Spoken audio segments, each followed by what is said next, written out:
This video is intended as guidance for gas fitters installing the log set into Rinnai's 1500 linear gas fire. A lot of the problems reported to us are a result of incorrect media installation, so it is important to follow these steps.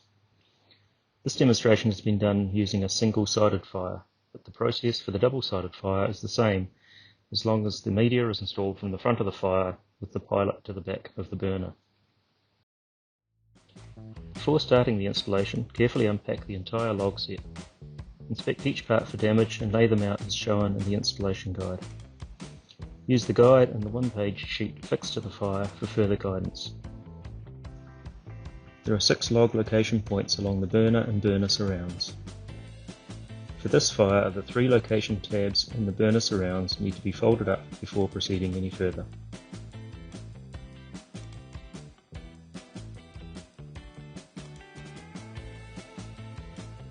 Place a thin layer of vermiculite across the entire burner bed. Don't pour the vermiculite out, as there will be dust that has settled in the bag. Try to avoid putting excessive vermiculite over the burner ports at this stage. The first layer should use less than a third of the vermiculite supplied. Make sure the burner ports in front of the pilot and main burner flame rod are not covered. Start the fire and make sure that the flames track across the entire burner bed. Move the vermiculite around as required. This demonstration has been done using natural gas, and the flames will behave differently when using LPG or propane, but the principles are the same. You may need to use the remote control or control panel to keep the fire burning on high. Take the first log and carefully lay it over the burner using the location tab and supporting bridge. Make sure that there is a clear path in the vermiculite where the log crosses the burner. The bridge is designed to hold the log slightly above the burner top. Take the second log and install it using the tabs as a location guide. You may need to clear away some vermiculite to allow the log to sit on the burner. Notice how the log sits behind the right hand locator tab. Fit the third log using the pin in the back burner surround. The pin should fit firmly in the fork of the log, and the free end of the log rests on the top of the second, with the small nub on the second log holding it in place.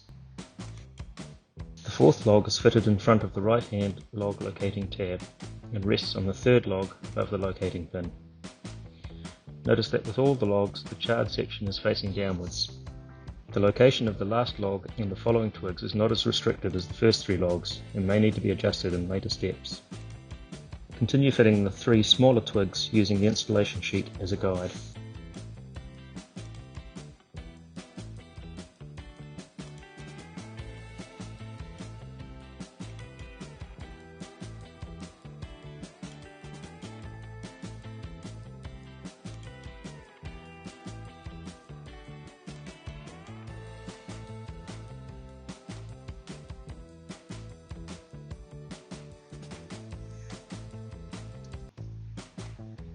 You can now place the remaining vermiculite on the burner surrounds. This is a decorative aspect of the installation and can be adjusted to the customer's wants. If they only want vermiculite on the burner, that's okay. Similarly, if they want the vermiculite spread across the entire panel, it's okay too. Do not place more vermiculite on the burner itself at this stage, and take care not to block the gap between the burner and the front and back surrounds. This gap is required for secondary air to get to the burner. Place the stones as per the instruction sheet. Again, these are decorative and are not necessary if the customer doesn't want them used. We recommend using them to camouflage the places where the log location tabs and burner cross-lighting tunnels are.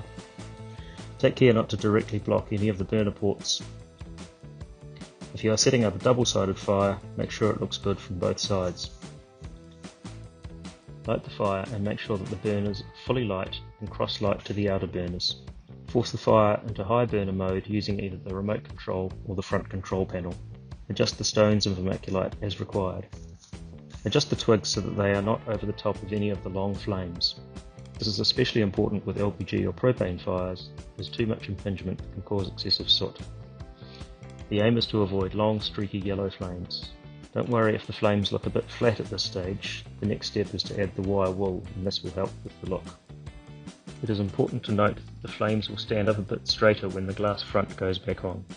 so take this into consideration when adjusting the logs. You can always briefly fit the glass to get a better feel for how it will look. It may be necessary to clean out some of the bigger burner ports, but sometimes a large piece of vermiculite can help with cross-lighting or diffusing a flame. Take the wire wool and tease it out into thin strands. There is nothing to be gained by having a thick rope of wire wool. Most installations will use less than a third of the supplied wool. The remainder of the wool can be left with the customer or held onto to be used as replacement when the fire is serviced. The wool is used to enhance the flame, but if the customer doesn't like it, it doesn't have to be installed. Place thin strands of wool over the flames to make them brighter and more vibrant. There is no effect in having wool where there is no flame, and having too much wool can make the flames look like a bird's nest and will look very odd when the fire is off also. Be very careful to avoid getting wire wool anywhere near the flame rods. If you find that the fire is cutting out, there is a good chance that there is a strand of wool shorting one of the flame rods out. If there is a loss of flame or a short circuit on either the pilot or the main burner flame rod for more than 5 seconds, the fire will shut down. Once you are happy with the way the flame bed looks, replace the glass and start the fire. Make sure that you are getting good cross lighting and there is no impingement or long streaky flames that might cause sooting. It is important to leave the fire running for at least 10 minutes to get a good idea of how yellow the flames might get and if there are any patches of major impingement on any of the logs. These need to be fixed to prevent soot appearing on the logs, especially with LPG or propane installations. The installation of the media is now complete.